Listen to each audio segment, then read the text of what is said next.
Et comme prélude à cette belle journée d'hiver, le club du bel âge de Saint-Raphaël s'autorise une petite douceur. Voilà, avancez, avancez. Jusque-là, il y a de la place. Ici, c'est la salle des bonbons. Lorsque la pâte est cuite, nous la mettons sur cette table refroidissante. La maison Florian fabrique des confitures et autres confiseries à base de fleurs de Provence, jasmin, pétales de rose ou violette. Ce qui s'apparente à un péché de gourmandise porte un nom. Ces dames font du tourisme industriel. C'est vrai qu'on mange à longueur d'année des bonbons, des gâteaux et tout, et on ne sait pas comment est fait la fabrication.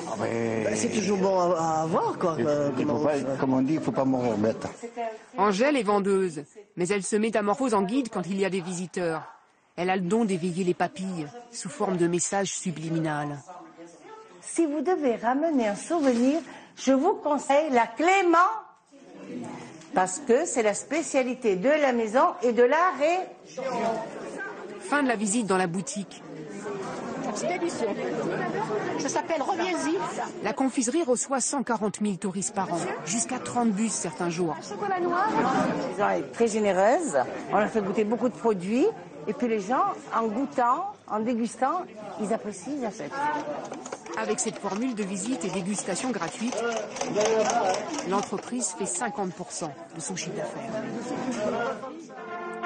Le secret de cette recette remonte à une soixantaine d'années, ici, au Pont-du-Loup, la fabrique historique, aménagée dès le départ pour accueillir les touristes. À l'époque, le confiseur avait compris qu'il pouvait faire son miel de la clémentine confite. C'était du temps du grand-père de Frédéric Fuchs. Il a eu, on va dire une idée de génie, si on peut dire, parce que c'est vrai que personne ne faisait réellement avant lui. Alors à l'époque, il fallait contacter les agences d'autocaristes pour leur proposer une visite des Gorges du Loup. Et c'est sur un circuit touristique où on va proposer aux autocaristes de s'arrêter pour une visite d'usine. Et ça a marché. Si certains circuits touristiques s'imposent comme une évidence, il n'en est pas toujours de même pour qui cherche à sortir des sentiers